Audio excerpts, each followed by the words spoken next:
mean, this evening was essentially just an informal offering, really, on social media for people to basically sort of reach out and engage around MSK ultrasound. And it's something that I'm conscious that some of my colleagues are now requesting from FCP roles.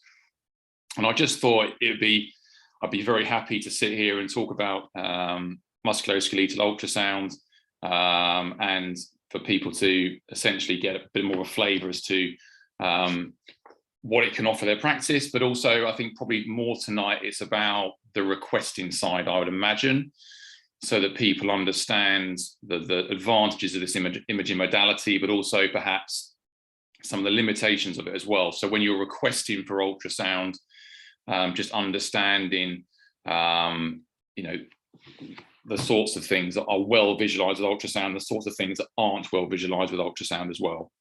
So brief intro to myself. So I'm Stu, so I work as an APP, or Advanced Practice Physio, or what used to be called an ESP, over at the Homerton, have done so for a number of years. I also work as a consultant musculoskeletal sonographer at the Royal Surrey down in Guildford. And so I have quite a unique sort of hybrid existence each week, where I work in both a formal radiology role, receiving requests from GPs, orthopedics, rheumatology for ultrasound investigations. But I also work the majority of the week as a clinician, also using ultrasound in that role and performing guided injections. I also work as an honorary lecturer as part of a collaboration between the ultrasound site and Brunel University London. And we run a case accredited PG Cert ultrasound course and a guided injection module with Brunel as well. So that's just a little bit about me. So I think first of all, I guess this evening there's a couple of questions in my mind were how many people are requesting ultrasound investigations and how many are performing ultrasound investigations. And there's a couple of really big differences obviously around that in terms of what I'm going to cover within my talk. And I think probably the general vibe I got from social media and Twitter was actually more around the need for something around requesting, but it's very, very interchangeable. A lot of the content is going to be useful for all parties really involved. And one of the rationales behind this evening's talk essentially was around the roadmaps, domain B for FCPs and APPs, and the need to have that understanding around imaging investigations. And there's a significant number of training programs available around X-ray, around MRI. And I thought it'd be useful just to offer this as a free bit of CPD around ultrasound. And being the ultrasound geek that I am, I like nothing more than sitting of an evening chatting through ultrasound and ultrasound case studies. That was part of the rationale, and obviously the MSK core capabilities framework as well that came out, particularly capability 5 and H, instigate appropriate investigative tests to aid diagnosis, etc., etc. So again, understanding what ultrasound can deliver as an imaging modality, and I see this uniquely week in, week out from both sides.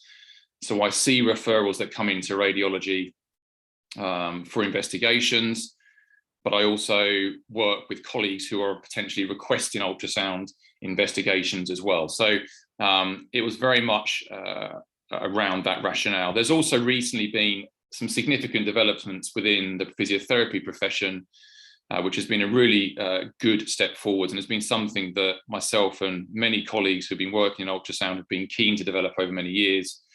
And it's a really positive step forward is around an information paper on the context, and also a guidance document for physiotherapists around POCUS, so point of care ultrasound imaging. So this is not ultrasound that's performed in radiology. This is physiotherapists, podiatrists, sports and exercise medicine consultants, orthopedic consultants, rheumatology consultants, all performing ultrasound as part of that clinical examination as an adjunct to what they do.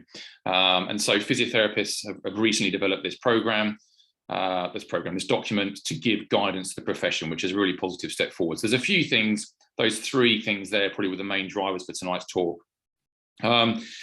So obviously there's a huge breadth of what we could cover in an evening, and it's really just going to be pinned around hopefully these key aims. So what is ultrasound imaging?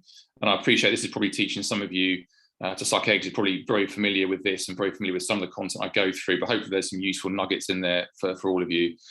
What can be seen in ultrasound, advantages of ultrasound, limitations of ultrasound is also important. As enthusiastic and passionate as I am about it, I'm also very realistic about it as well. And when you work in a radiology role and you have, you know, multiple different streams of referrals into your clinics from GPs across all and to all different sorts of secondary care referral sources, you do get very, very aware of requests that come in that aren't always appropriate for ultrasound. And perhaps that sometimes reflects a lack of understanding of what ultrasound is. It's not the same as MRI. You can't see the same thing. So a bit about limitations, a little bit about just some off-the-cuff thoughts about rationale for requesting ultrasound, considerations when requesting. Always need to have some pathology examples in there and some exciting images. And then just a quick discussion about the physiotherapy landscape at the end with regards to ultrasound training as well. So what is ultrasound? So I told you that for those of you who are using ultrasound, this is going to be fairly basic from the get-go. This is an ultrasound machine. And ultimately, on the right here, we have what essentially is a very expensive bit of kit that you will see in a radiology service. So when you're requesting an ultrasound, this is the sort of equipment that the sonographer, who is usually a radiographer who then goes on to specialize into sonography as a future sort of career development, or a radiologist, so a doctor who is a specialist in imaging, not only ultrasound, but CT and MRI, they will use one of these big machines. This is what I get to use once a week. They're very fancy. They have excellent image resolution. You have a whole spectrum of different probes, which give you the ability to view different types of depths of structures and different types of tissues. And then over on the left here, you have, let me just go back one. You have maybe what's more familiar with a point of care system. So a laptop-based system usually has maybe one, if you're lucky, two probes. But again, the technology is rapidly developing around that, okay? And ultimately, ultrasound is the use of high-frequency sound waves to visualize musculoskeletal soft tissue structures. And increasingly, it's an excellent imaging modality to do that. So what is musculoskeletal ultrasound? Well, it's the use of high-frequency sound waves, as I mentioned earlier. And there's two core views that you can obtain. So when you think about things like MRI, there's lots of different views and slices that you can look at. Ultrasound ultimately has got two different core views, and I'll go through that in a second to help those of you who are not familiar with that, just to orientate yourselves to it. It's a technically challenging skill. As we all know, we're all working, I would imagine, in MSK. We all have hopefully a decent level of MSK anatomy knowledge. And one of the great things, if you like, about ultrasound when you're using it as a clinician, I guess, is that your anatomy knowledge and your anatomical understanding of the human body has to really take a very steep learning curve. But for that reason, it makes it quite a challenging skill to pick up, because you're having to manipulate a very small probe to follow very intricate structures at times that have particular orientations. And so the ability and the skill to manipulate the probe does create a pitfall, and I'll mention that later as a limitation. Usually with ultrasound now, most machines have an excellent resolution of superficial musculoskeletal structures. So ultrasound tech has improved dramatically over the years, and increasingly it continues to do so and become more mobile as well, with devices that now connect to mobile phones, etc., etc. And one of the big things about ultrasound over other imaging modalities is you can dynamically evaluate structures and link that to the clinical picture that the patient presents with. So this is just a picture, I think this is an image, I think, of anterior ankle recess. And you can see here me manipulating or dorsiflexing the joint. You can see the presence of a large loose body here, moving independent of these two bony surfaces, okay? So ultrasound has a unique ability to dynamically evaluate things. And when we think about musculoskeletal presentations and how patients present with particularly painful movements or particular aggravating factors, the ability to potentially evaluate the structural appearances of a region on ultrasound is a big positive. It's a big thing that gives it some advantages. So this is just the views that you get, and for my simple brain, I've taught this over many years. I got to the stage where I just chopped up a banana and labelled it, because sometimes that makes it a bit easier. I think people are more familiar with bananas chopped up than tendons.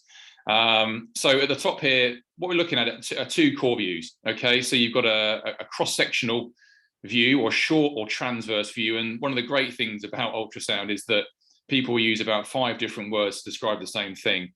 So short or transverse or cross-sectional view is what you're looking at here, and that correlates to this ultrasound image. So this is me with my probe on the dorsal aspect, cross-sectionally viewing what's called the first extensor compartment, or what we're all familiar with as the region where you see the Quervain's Tenosynovitis. And you can see the 2 tendons here cross-sectionally. What you can also do with ultrasound is look at things longitudinally. So in this plane here, okay, and that gives you that fantastic long axis view here. This is a finger flexor tendon. So my probe is long on a tendon like that. And you can see the fantastic resolution that you can get of these tendon structures. All right, this is the tendon coming through here. This bright white is the bone. I'll go through this in a moment. And this black here is the articular cartilage, and this is the volar plate. This more echogenic or brighter structure just superficial to it. Okay, so those are the 2 core views with ultrasound that you can get. And there's always the same thing is important with ultrasound is with other imaging modalities. The one view is a view too few, and if you see something in a short axis view, then you also want to be seeing it in a long axis view to convince yourself of what you're looking at. So there's a number of advantages of using ultrasound, and we've kind of touched on these a little bit already. But it's high resolution, okay? It gives you excellent resolution of very superficial structures. So things around wrist, hand, foot and ankle are particularly well visualized, because a lot of the structures that we want to look at are very shallow depths. Anything within that sort of 2 to 4 centimeters will be visualized extremely well with ultrasound, particularly on a radiology spec machine, arguably better than ultrasound, I would say, than MRI. What I would say is the deeper the structure. So when you're thinking about perhaps looking at, I don't know, I'm trying to think of a structure now, late in the evening, a hip joint, perhaps in a larger patient, a deeper structure, where you're looking 6-7 centimeters of depth, you can still see these structures, but the issue is more around the fact that you will lose the resolution of the image. So the quality of the image and your ability to be totally conclusive diagnostically will be impaired slightly at deeper depths. Okay, that's one of the big limitations of ultrasound, and that's one of the big things that I think maybe doesn't always get considered when we get requests through in radiology. Perhaps sometimes there's always this assumption that ultrasound will see everything that it needs to see. It's certainly not the case. And image, the depth of tissue, but also the quality of tissues as well, will make a big difference on the quality of the image that you get. We talked about dynamic examination earlier. That's certainly a big benefit. Direct comparison with the contralateral limb is certainly another big positive thing when we think about the prevalence of structural change. And I think we're increasingly aware of that as clinicians. When we think about the prevalence of structural change around shoulders, perhaps with cuff tears, with lots of different regions, the ability to compare the symptomatic with the asymptomatic is really helpful to place context around those imaging findings and to ensure that you're actually handling those findings appropriately in terms of the patient's pathway. It enables correlation with the location of symptoms. And what I'm getting at with that is that when you send an MRI request, perhaps for a region, yes, you may mention in your MRI request the location of the symptoms, et cetera, but with ultrasound, you can actually pop the probe right onto it. You can dynamically discuss it with the patient at the same time. You know, is that painful without being too mean? You can toe in your probe, you can stress joints, you can use it very dynamically. So enabling that correlation with the location of symptoms and the clinical history. It's also pretty easy to access, although we'll go on to talk about ultrasound waiting times probably later on, but ultrasound is relatively easy to access and it's relatively quick. So it hasn't got the same duration to be performed as, say, something like an MRI, but it is simple and quick, like an X-ray is to some extent. But it has some limitations, and this is probably where I want to sort of convey a message more than with the advantages in some ways, because I think it's really important to understand the limitations of ultrasound and where you should take your imaging requests towards X-ray or to MRI or to something else perhaps when you need to. So one of the big limitations of ultrasound is it can't see intra-articular, okay? And the big reason for that is because there's something called the acoustic impedance mismatch, which is between soft tissue and bone and is to do with sound waves and how they're transmitting through tissue. And you get a lot of reflection at the interface with bone. And that means you can't see into bone. You can see the top surface of bone, the cortex of bone extremely well, but you can't see into bone or past bone like an X-ray or like an MRI can view things. So you can't see intra-articular, which is really, really important. So things like meniscal tears of the knee, for example, which I do occasionally get requests through for in places like radiology, it's just a complete non-starter. You can see the outer margins, but you're never going to be able to totally evaluate that structure with something like ultrasound. And similarly, things like TFCC at the wrist, again, you can see the outer margins, but again, it's not the imaging modality of choice. Okay, so things that are intra-articular, don't turn to ultrasound to try and look for them because it won't be able to see it. So anything superficial to bone is great, deep to bone, intra-articular, less so. We've mentioned about being less useful with greater tissue depth because of loss of resolution. We've mentioned about you're reliant upon a skilled sonographer to generate the image. So when you think about something like X-ray or MRI, at an image generation stage, the image is fairly standardized in terms of how it's created. It's a specific slice, it's a specific angle of how it's created. If you sent me a patient for an ultrasound of something, the image that I create is purely based upon my physical dexterity and performance of the skill and ability to generate the image. So the probe angles, optimizing the machine and the settings in terms of the depth, in terms of the brightness of the image, all of those things make a big difference in terms of the image quality that I create, and ultimately then the conclusion that I take from it in terms of my diagnostic decision making and the pathway for the patient. Okay, so the skill of the sonographer is really, really important. And then, yeah, the ability to generate a high quality image is crucial to enable an accurate conclusion. Okay, so yeah, it really is dependent upon the person's skill to do that. Often it's labeled as one of the biggest weaknesses, and it probably is true. But ultimately, when you think about all imaging, actually, there's an element of subjectivity of a human interpreting an image, interpreting an MRI, interpreting an X-ray, and it's the same with ultrasound. But the issue is in terms of the image generation with ultrasound that is where things can become an issue, and why training, and why I'm so passionate about training being of such a high quality and being so important. This is also one of the biggest limitations. So this is a slide that I put together. Have a quick sip of this. This is a slide I put together ages ago. I'm sure some of you have seen this before, probably if you've heard me wittering on. This is anisotropy. So anisotropy or anisotropy, it's a little bit like vitamins and vitamins, Adidas and Adidas. It gets all sorts of different pronunciations, but it's ultimately it's an artifact of ultrasound. Okay, and it's to do with the angle of insonation, and by that I mean it's to do with how the sound wave is passed into the tissue, hitting a structure, and how the reflection back is going away from the probe. So you can see here, this is my patella tendon, probably from several years ago. I'm sure it doesn't look as healthy now, probably. But this is my patella tendon here, and it's represented by the blue line. This is my ultrasound probe, obviously.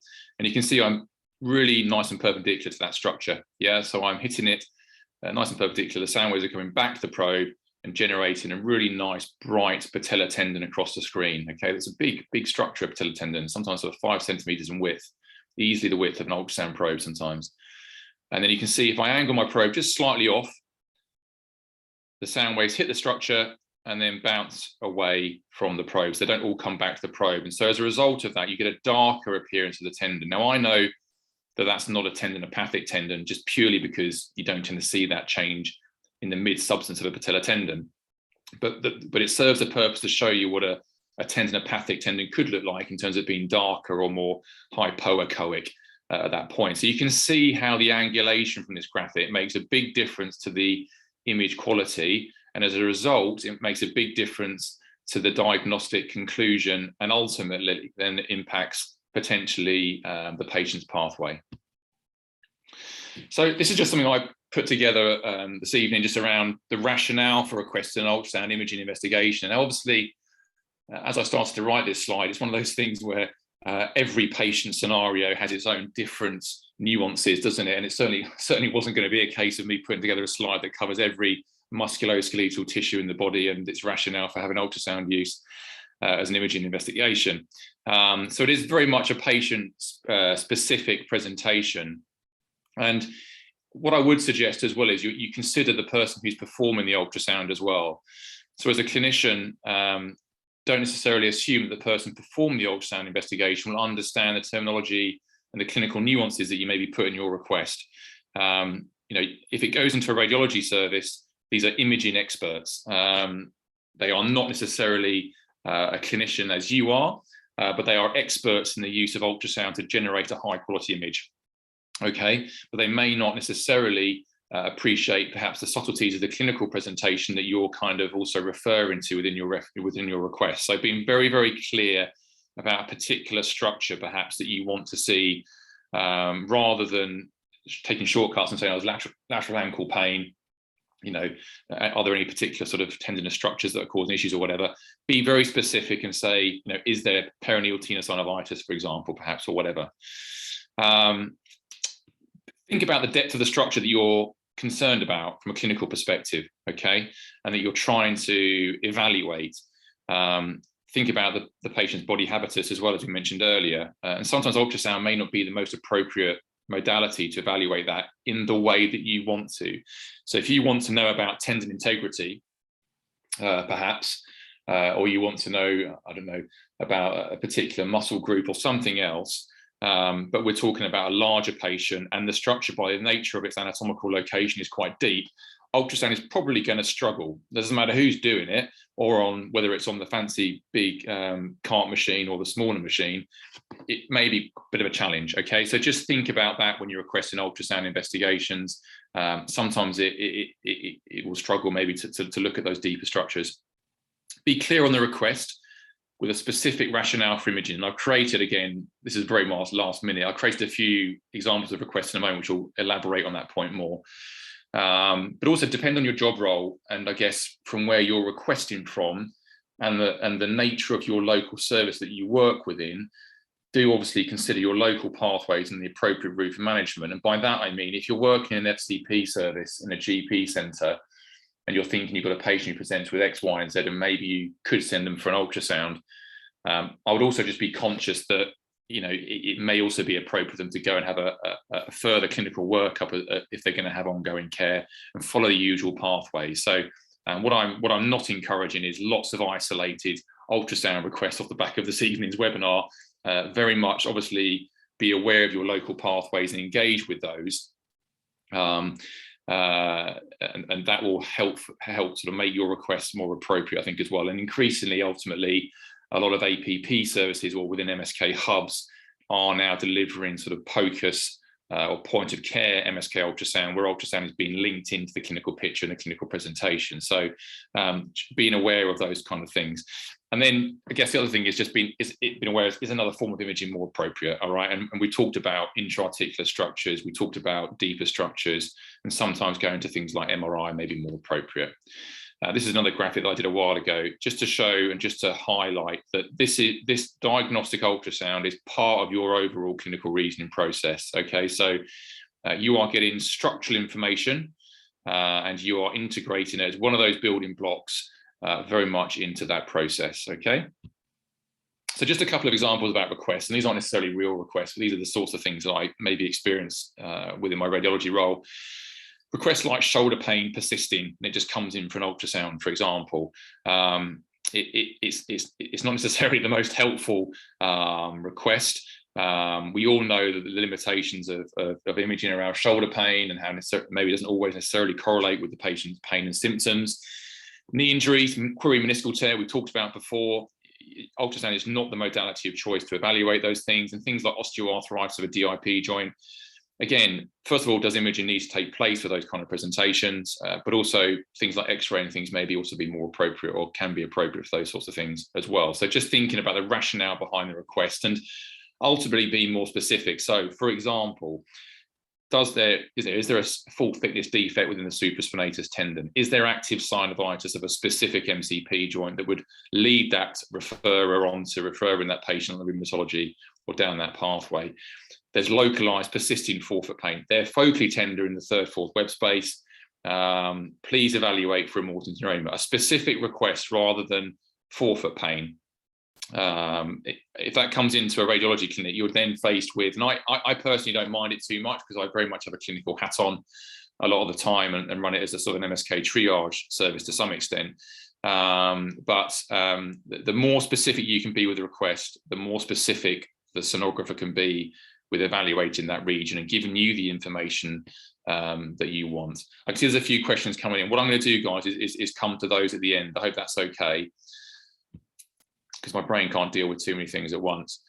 So this is just going on to looking at a few different appearances of structures, just to give you a flavour of what you see on ultrasound and what sorts of structures you can evaluate. And then what we're going to do is go on and have a look at just some pathological examples for these different things. So muscle essentially looks like a piece of steak to some extent. This is a cross-sectional view. So think back to your banana. This is a cross-sectional view of muscle. This is a long axis view of muscle. So you can see the muscle fascicles here in the long axis view very, very nicely. And again, you can pick up really, really accurate information around muscle tears, defects. You can obviously also pick up lumps, bumps within muscles, and that's certainly something that should be seen in a radiology setting and shouldn't be handled anywhere else. Nerves can be seen very, very nicely as well. And maybe this is something that perhaps doesn't always get the same limelight as tendon structures from an ultrasound imaging perspective, but nerves are visualized very well on the whole in sort of trained hands. And you can see here, this is the carpal tunnel. This is your median nerve. Has a slightly darker appearance, often called that sort of pepper pot or honeycomb appearance. And around there, you can see the different tendons. You can see the difference between tendon and nerve. This is cross-sectional, and this is the nerve here longitudinally. So you can see the caliber of nerves and what's called the echotexture, the brightness of nerves, very, very nicely on ultrasound. Tendons we talked about a fair bit. Tendons are well seen. So this is an Achilles tendon. You can see it here, nice and bright cross-sectionally, and again longitudinally you can evaluate that as well. Okay, and with all of these structures, obviously you can dynamically evaluate them. You can perform stress tests whilst you're looking at them on the ultrasound image. Bone, we can see the top surface of bone extremely well, and I'll show you some Bony's pathology examples later on, but we can see the top cortex of bone very well, but we can't see anything within bone, okay? So, but what we can do with bone is pick up fractures, particularly things like occult fractures that don't show well on plain radiographs. We can see very well on ultrasound in trained hands, and this is where training and mileage of scanning comes in. It takes a long time to get familiar with the normal cortical outline of particular bony structures. So yeah, you can see bone, the top surface of bone, sorry, very, very well.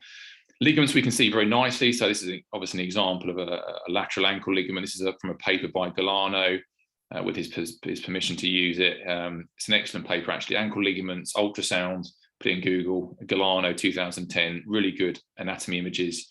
But you can see ligaments very nicely. So this is the ATFL, the lateral ankle. You can see the linear pattern and the appearance of it. And again, we can evaluate those dynamically. I think I've got an example of that later. So superficial structures, again, we're talking about here, really well visualized on ultrasound, very, very quickly and easily in the right hands.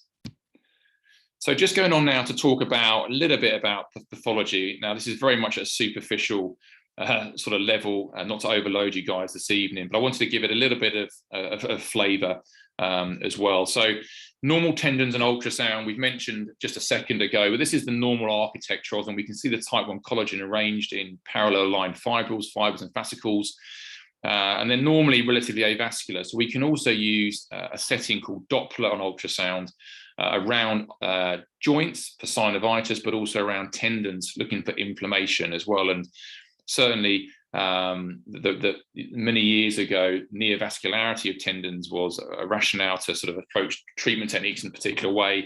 I think things have moved on slightly from that in terms of the significance of it, but yeah, certainly using Doppler around tendons can be very, very useful.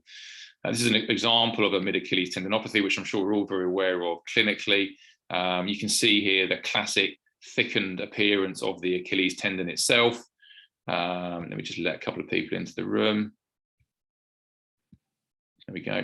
And then go back a slide. So this is a normal Achilles tendon.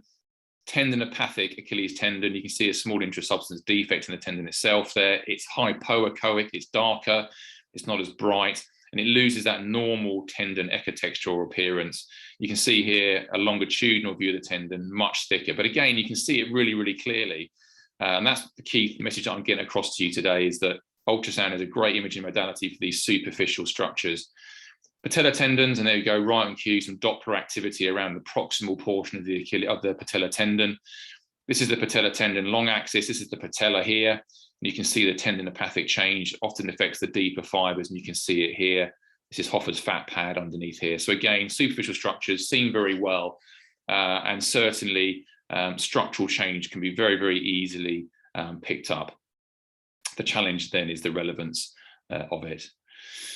Full thickness supraspinatus defect. So again, particularly in those younger patients who we may see in MSK clinics who do have a history of trauma, cuff tears are often relevant and more relevant to potentially their patient journey, perhaps, than those more degenerative cuff tears that we see in older age groups that can be often asymptomatic. This is a little video clip I think I've got here at the bottom, actually. Let me just try and get this playing. There we go. So you can see here's a very small, as I roll my probe, this is rolling my probe down the front of the shoulder. You can see there's just a very small little defect here, a full thickness defect in the tendon. This is a 30-year-old who had I think it was a football injury or trauma. But you can see we can pick up tendon tears very nicely on ultrasound in the right hand again. But again, this is a relatively superficial structure, supraspinatus. It's not that deep most of the time. Calcification we can also see very, very commonly. And the key thing with calcification with ultrasound is often we'll pick it up much better than a plain X-ray will. A plain X-ray will show it when it's at its most dense, and ultrasound will show those less dense deposits much, much better. And when we look at the research around calcific tendinopathy, we tend to have an understanding now, though it's not complete, that the more fragmented, less dense deposits tend to be those ones that are more resorptive or more acutely painful and relate to the patient's symptoms around those acute calcific tendinopathy patients who come in absolute agony. So ultrasound, very, very good at picking up calcific change of tendons. And don't forget the tendon insertions as well. We talk about the midpoint of tendons a lot, don't we?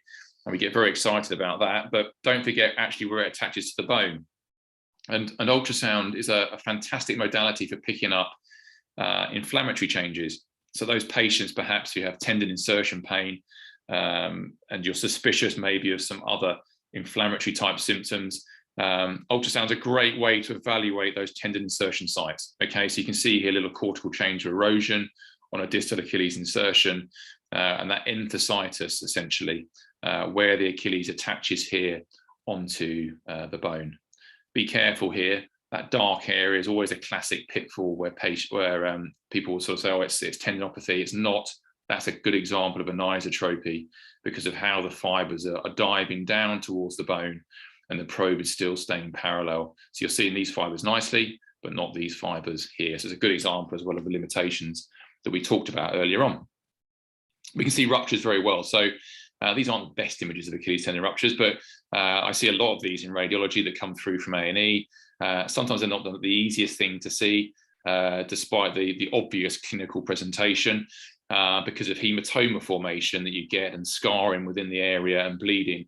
But we can see Achilles ruptures very well. And the key point from this slide was that we can see tendon ruptures very well. And that's why ultrasound is increasingly being used in emergency medicine to make those decisions around, is something ruptured or not? Quads, patella tendons, less likely, Achilles, those kinds of things. Again, though, it does require a trained eye, despite the sort of dramatic clinical presentation.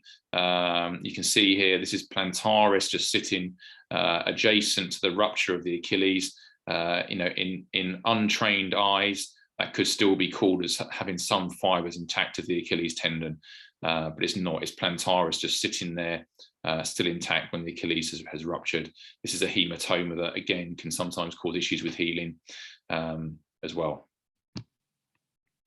So just going into the hands, a little bit around tenosynovitis. So again, we talked about tendons themselves there, but ultrasound's great for picking up tenosynovitis. So fluid collections around tendons that are inflamed, we can see really, really well. These are a whole load of video clips. I'm going to play you this one to start with, I think. So you can see here, my probe pressure is very light here, but you can see little black areas on top of the tendon here. This is tenosynovitis of a finger flexor in the hand. So again, very superficial, excellent resolution that is much better than MRI. Dynamically, I can evaluate this. I can adjust my pressure to change the appearance of the fluid and to convince myself that I'm calling it correctly. Let me just try and play the next one. There we go. So this is now in the mid hand or the palm. And again, you can see dynamically moving the tendon and we can see the fluid collection around it. So big benefit of ultrasound, dynamic evaluation, move tissues in a different direction to their adjacent tissues, gives you greater information. And you can see the fluid here as well, which is important to be evaluated dynamically. This is another one, similar one in the palm. Again, fluid collections, seeing those dark areas around the tendon itself. And I think one more here, just again, little pocket of fluid. It's a cross-sectional view now of the tendon. I just noticed it looks like a slightly sad face there, doesn't it, actually? Never noticed that before. Okay, let's go on to the next slide. So tenosynovitis obviously can affect lower limb conditions as well. And for those of you who are more focused in lower limb clinics, certainly things like tib post tenosynovitis, very, very easily picked up. So those patients who have sort of diffuse medial ankle pain, sometimes it's difficult to pin it down or to get clarification on what's driving their symptoms. Ultrasound very, very quickly and easily. You can see this is the tib post tendon. This is the medial malleolus on this side. This is the fluid around it. And you end up with this sort of grey scale, I was about to say gunkiness around the tendon. It's just synovial thickening where it's inflamed around it. You can see it here. This is tenosynovitis. This is the tendon here. This is synovial hypertrophy of the tendon sheath, essentially, at that point. Joints, we can also see joint changes very easily. So we can see degenerative changes very nicely in ultrasound. This is the first CMC joint, so a classic area where you see osteoarthritis. And you can see here, this is extra bony spur. This is the joint on extra bony spur and osteophyte formation around the joint.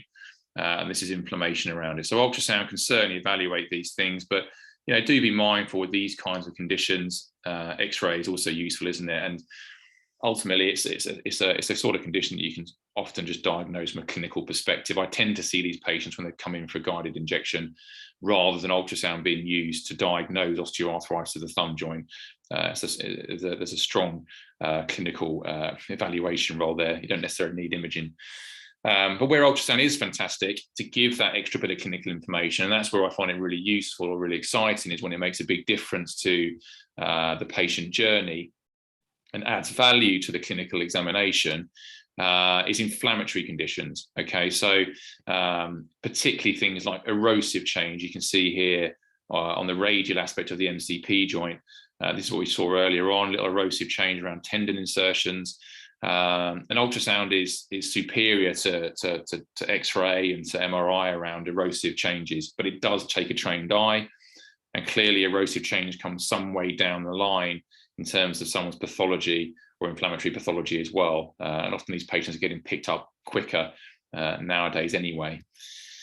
But there's a lot of work being done around ultrasound and the ability for ultrasound to pick up subclinical changes, okay? And that's the key phrase here, is that we're picking up changes on imaging, synovitis, tenosynovitis, in advance of a clinical identification of it. To give you an example, I had a patient a while ago who was referred in for carpal tunnel syndrome, and I had ultrasound in clinic, and he had diffuse tenosynovitis of all of his finger flexors. That was all mixed in with a sort of a hand pain presentation, for want of a better word or description. And it was clearly inflammatory driven. You don't end up with quite florid tenosynovitis of the majority of your hand finger flexors. without having something more inflammatory potentially going on. So he went on to rheumatology for a full workup. But it adds value, and that's where ultrasound's really, really exciting, I think, from a point of care perspective in particular. The synovitis, certainly. So if you're seeing patients perhaps and you're considering whether they've got inflammation of joints, synovitis of joints, and you've maybe done some bloods and everything else, and ultrasound is an appropriate, this is important, part of the pathway locally for you. I'm not saying flood ultrasound with requests for synovitis scanning. That's not what I'm saying, because they're very busy departments. But in focused and well-rationalized cases, ultrasound can be useful to evaluate for synovitis of joints that can give useful clinical information. And we can pick up joint effusions and joint synovitis. So you can particularly see, I think this bottom image here, this grey kind of thickening around the joint, again, is atypical for a normal joint effusion. You can see joint effusions very, very well on ultrasound of all joints. But when you see this kind of synovial thickening around the joint here, that's more inflammatory driven, often relating to an inflammatory joint condition. Well, this is an ankle joint as well, and you don't often see an ankle effusion like that. So again, you're thinking about broader issues around synovitis. Bony appearances. So we can see bone really nicely, and we've talked about that already, that we can see the top cortex of bone really clearly. Certainly you can see fractures pretty well. This is a pretty good, obvious example. This is a metatarsal fracture on the x-ray here, and you can see the discontinuity in the cortex of the bone. So that's a pretty obvious dramatic finding. And I'm not saying for any moment here that if you see patients with a suspected fracture, you should send them for an ultrasound. Clearly an x-ray is the first imaging modality that you should be considering. But this is more for those people who are using ultrasound in sort of point of care settings. Again, when you get patients who do come in with persistent pain, is they can have occult fractures. Good example of that is something like a greater tuberosity fracture. You can see this one here. Let's move that box out of the way. So this is just a cross-sectional view of the supraspinatus, and you can see you end up with these quite subtle step changes of the cortex. And that goes back to what I was saying earlier about the importance of being able to just have normal understanding of cortical changes around regions. And then once you get that mileage, you can start to call these kind of findings. But little occult fractures, this makes a big difference to the patient's journey, in my opinion. It doesn't mean they go to have different management per se, but certainly in terms of their prognosis and recovery time, knowing that you've got an undisplaced bony injury of the shoulder rather than maybe a more of a generic sort of impingement or rotator cuff tendinopathy diagnosis, that does make a difference to the patient's journey. Another bony changes. So this is, I think, is a metacarpal fracture. You certainly see these as well. So, not all of these fractures, these occult fractures, show on X-ray that well. But also, again, you will find that being really specific with your requests around ultrasound of a particular joint and evaluating previous X-rays that have been done perhaps as well does bring forward this information sometimes, that sometimes these fractures aren't that well visualized in X-ray, and ultrasound does pick them up in a better way. Nerves we've mentioned, and again, I'm not going to dawdle too much on this, but this is a median nerve. This is just an example to show you. Again, you can see how the nerve becomes very thickened within the carpal tunnel, just proximal to it actually, and it shrinks back down into normal size as I go back up the forearm. Okay, so that's just a change, nice example of a change in the nerve caliber that you can see with ultrasound. So again, ultrasound is useful for picking up or evaluating nerve pathology as well. Muscles we've mentioned, again, I could talk about this all evening, but I'm not going to. But this is what a muscle looks like, and this is a classic area. This is the medial calf. So the medial headed gastroc is coming on here. So fantastic anatomical images. This is your soleus muscle here that comes onto the aponeurosis as it comes down onto the free gastroc tendon here. And this is FHL line deep to it. And this is the sort of thing that you may see on ultrasound, is you can see disruption of the normal aponeurosis here. And you can see these fluid collections within the muscle itself, but also in that fascial layer, if you like, or the septum between the medial gastroc and the deeper line soleus. So you can see these sorts of changes in ultrasound very well. Again, if you had a very large patient, you may struggle in terms of image quality and appearances here. But most of the time you should be able to get a pretty decent image of muscle injuries as well, depending on the spec of the machine. Ligaments we can see really clearly. We've mentioned about the lateral ligaments, which are a good example because they're very superficial and we can see them very, very clearly. This is what you can see dynamically with the ligamentous structure on ultrasounds. This is me just plantar flexing and inverting a joint. You can see the ligament here dynamically, and ultimately, bringing those clinical examination tests, Taylor tilt, anterior draw, even plantar flexion inversion into play sonographically to give you more information on things, and not always having to rely upon a particular end field, perhaps of a test. And this is an example of what a rupture looks like. And this is a small avulsion injury here. Actually, the ligament should be across this gap. It's not there, obviously. And that's a little avulsion injury as well. So there's a loss of the ligament. So you can see these things fairly clearly with ultrasound when they are more superficial. Things like with the ankle, things like osteochondral defects, the Taylor dome, for example, would need MRI. You wouldn't be able to see those with ultrasound that well. Bursae, we can see very nice. I won't bore you. I'm sure we're all familiar with what bursa are. Little sacs of fluid, essentially. They can be native or non-native, but you can see them very, very well, and often in little superficial positions around the body. This is what a normal subacromial subdeltoid bursa looks like. It's a very thin, small layer sitting on top of the supraspinatus tendon in this view. And these are the sorts of bursae we can pick up. So things like persisting forefoot pain, you can pick up submetatarsal bursae very, very nicely. Okay, that aren't always that obvious clinically. You can see this is just underneath the first metatarsal phalangeal joint. And this is the skin. This is the plantar aspect of the foot. And you can see here this large inflamed bursa, which is pretty sore and uncomfortable. And obviously you can dynamically assess that. Prepatellar bursa, clinically, again, a pretty obvious one.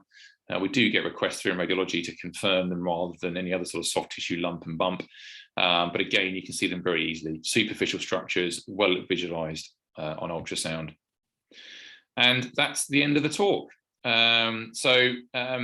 Yeah, what I'll do is I'll just come back. Let me just stop sharing there. And I'll just come back and just see if there's any questions, guys, to go through. Hopefully that was useful. I know it was a bit of a rapid fire talk. Let me just go through. So could you confirm if you're an injection therapist and want to do guided injections, it's mandatory. We're always going to get onto training, weren't we? It's mandatory to go through. Guys, if you want to put your cameras on, feel free to, but don't feel like you have to. It is mandatory to go through an MSK ultrasound course, and after 2 years, you can do guided injections. Sam, that was your question, wasn't it? Great question. There is no absolute answer with this. So I think I'm correct in saying there is no formal guidance out there that will say that you have to do any particular type of ultrasound course to go on to do guided injections. However, my view on this is that if you are doing guided injections, you should understand what you are looking at diagnostically to be able to do the injection appropriately and safely. And so for that reason, as part of us setting up the Brunel ultrasound guided injection module that we're running, we do ask that people have a demonstrable competency in ultrasound. Now, the issue with ultrasound training is that it's highly fragmented and there's multiple different routes that you can go through. And I'm sure if we did a quick survey of the group, people would have done all sorts of different things. But I think probably from an AHP perspective, it is starting to align more now with the model around case and rigor of assessments, as well as the existence of CPD courses to give people introductions to these kinds of topics. So there's not an absolute answer, Sam. I wish there was, but there never is with ultrasound, which is something I realised once I got into it. And I wish I hadn't got into it for that reason in particular. But I think the general advice is that to go on to do guided injections, you should have some degree of training to be able to diagnostically evaluate an area as part of that procedure. Okay, so the ability to evaluate different grayscale appearances, artery, bursa, vein, they can all look relatively similar at times. And so your ability to evaluate those structures is important, but also your ability to manipulate the probe, to change the machine settings to help you see the needle, again, are really important diagnostic, ultimately, skills that you should have as well. Hopefully that gives you some things to think about and answer your question. Jim, are there any rules of thumb guidelines for ultrasound usage in those individuals with large body habitus? Yes, drop your depth and drop your frequency. ultimately the probe that you have available will help you visualize these structures better. So by that I mean, get my words out clearly on a Wednesday evening late. If you were looking at a hip joint and you had what's called a linear probe, which is the normal ultrasound probes you will see, they were like a little square, like the one I had in the Patella anisotropy image earlier, that will struggle to see a deep hip joint in a larger patient because it's usually a higher frequency probe. Higher frequency attenuates or weakens quicker as it goes through tissues. So you need a lower frequency probe to see deeper structures. And so something like a curvilinear probe, and that's the sort of probe, for those of you who've had pregnancy scans, those kind of things, that sort of curved probe that goes on the abdomen, that's a lower frequency, it gets better penetration, it can see things better, okay? But you still will not have the same degree of resolution because your frequency is lower. So higher frequency leads to better axial and lateral resolution, lower frequency struggles with that, but you can drop the frequency to visualize something, but you will always struggle with the resolution. So there's this constant playoff around that. And I guess the key thing off the back of that, therefore, is that if you are looking for that important information that requires some resolution of a deeper structure, ultrasound may be the imaging modality that you don't want to choose, and you may want to choose something like MR. Next one, Sam. So for FCP primary care, where we have a quicker and better access to X-ray for calcific tendinopathy, would you suggest ultrasound post X-ray confirms the calcification, or to minimise investigation, X-ray should be sufficient in these cases? I guess it depends on the clinical presentation, doesn't it? And if you've got somebody with shoulder pain and you've got markedly restricted range of movement, you know, X-ray is probably going to be the first port of call to make sure there's nothing going on from a bony perspective or from a joint perspective with those patients. If you've got somebody who doesn't have that sort of capsular restriction, passive restriction of the joint, but you're suspicious there's calcific components or to their presentation in terms of severity of the pain, etc., ultrasound can be very, very useful to visualize that. And again, this is where I guess it's useful to bear in mind that wait times are usually at the moment quite long for ultrasounds in radiology services. And that is partly linked to challenges around the sonography workforce and the radiology workforce. And so thinking about your local pathways and the best ways to try and advance your patient's care is also important. I wouldn't necessarily suggest, an X-ray, and if it doesn't show something, then go on to an ultrasound. Otherwise, you can end up chasing your tail around imaging. I guess it depends on the specific case, I suspect, Sam, with that one. Jim, with ultrasound guide injection, which peripheral lesions do you find this technique most useful for? I think from a guide injection perspective, I wouldn't say there's one technique, Jim, that is more effective than anything else. I would just say that as a clinician, deliver an injection to what you want to inject, rather than perhaps to a region, without being controversial and irritating readers, landmark injections, is satisfying and gives you that clarity of what you've done, and therefore you're unlikely to repeat it, for example, if they don't respond, etc., etc. But there's not one technique that I would say potentially is more effective than another. I would say once you get good at injections guided, which does take some time, patient comfort is also excellent because you don't need to hit bone or contact maybe more painful structures.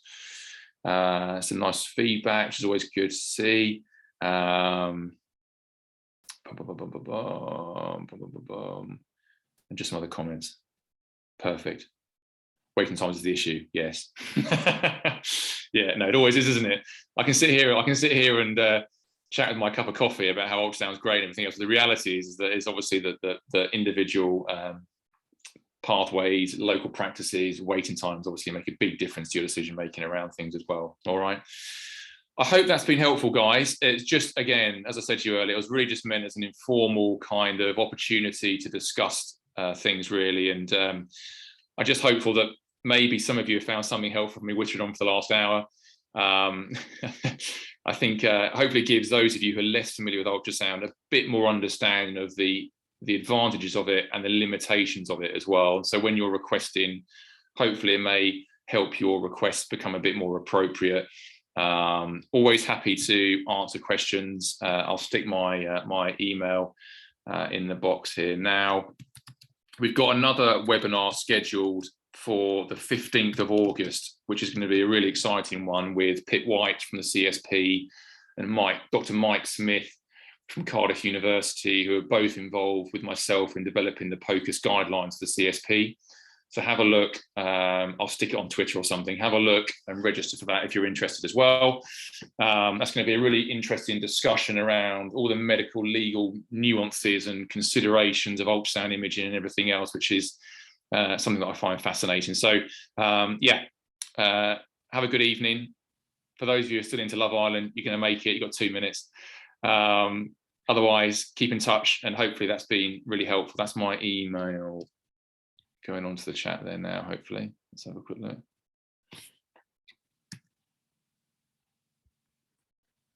Sorry, everyone in meeting. There you go. So just send that to me and that'll get to me.